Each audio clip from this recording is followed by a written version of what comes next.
Radhe Radhe friends.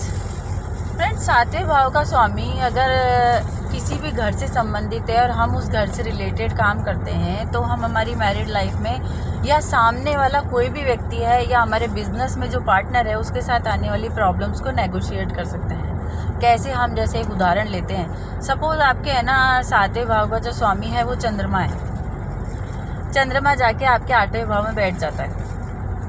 8वां भाव वैसे ही चंद्रमा के लिए गलत प्लेसमेंट है, क्योंकि वहाँ पे तो वो तो लास्ट घर यानी कि 8वें नंबर की राशि कालपुरुष के कुंडली में आती है, जिसका स्वामी मंगल और केतु होता है। तो चंद्रमा के लिए वेल सूटेड जगह नहीं है वो, जहाँ पे चंद्रमा को अच्छा लगे।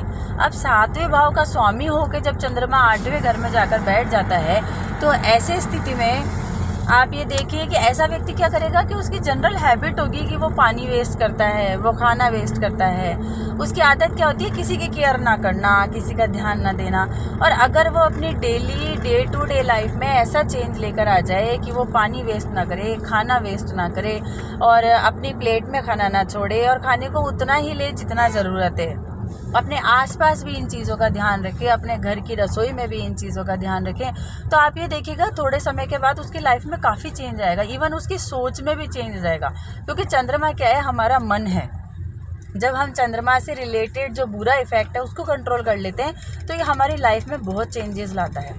अब सपोज करते हैं जैसे 7वें भाव का स्वामी किसी का जुपिटर है, बृहस्पति ग्रह किसी के 7वें भाव का स्वामी है। अब बृहस्पति ग्रह जाकर बैठ गया 12वें भाव में आपके चार्ट में, तो लोग देखेंगे कहेंगे अरे ये बृहस्पति तो है लेकिन जाके 12वें भाव में बैठ गया। अब यहीं पे अगर आप स्पिरिचुअल हों और स्पिरिचुअल होने के साथ साथ आप ऐसी जगहों की यात्रा करें जो साहब है ना ऊंचाई पे स्थित हैं, तीर्थ स्थल जैसे वैष्णो देवी माता जी हो गए, या जैसे है ना ऊंचे पहाड़ों पे स्थान पे जहाँ भी आपके देवी देवता जिनको आप मानते हैं जो आपसे काफ़ी डिस्टेंस पे हों, जहाँ पे धार्मिक स्थल माने जाते हैं, जैसे हरिद्वार हैं, जैसे ऋषिकेश है, ऐसी जगह हैं जहाँ पे पहाड़ हैं, ऊंचाई है और जो धार्मिक स्थलों के रूप में विख्यात। अगर आप वहाँ जाते हैं, रेगुलर वहाँ पे जाते रहते हैं, तो वो आपके इस बुरे दोष को सेटिस्फाई करती है वो चीज़।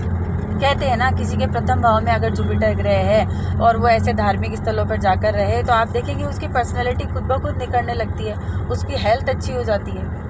कई लोगों को आपने सुना होगा हम गंगा स्नान करने गए थे और हमारी हेल्थ बेनिफिट हो गया, हमारी तबीयत ठीक हो गई, हमारी ये बीमारी ठीक हो गई। असल में बात यह है कि वो जो ग्रह नेगेटिव इफेक्ट दे रहा है वो ऐसी जगह पर जाकर वहाँ की जो एनर्जी है उससे अलाइन हो जाता है और वो बुरा इफेक्ट जो है वो ख़त्म हो जाता है। हम बात कर रहे थे फ्रेंड्स 7वें भाव की, तो 7वें भाव में जो प्लैनेट है वो जिस घर में जाकर अगर बुरा इफेक्ट दे रहा है और आप अगर वैसा कर्म करते हैं, सपोज 7वें भाव का स्वामी मंगल है। अब मंगल अपने आप में आपको मांगलिक दोष यानी कि आपकी जो बॉडी की एनर्जी है, आपकी एनर्जी है, वो अलग लेवल की है। अब वो मंगल ग्रह जाकर फिर 6ठे भाव में और बैठ जाता है, तो सोचिए किस तरह का वातावरण होगा आपकी मैरिड लाइफ में। अब इसको नेगोशिएट करने के लिए आपको क्या करना चाहिए?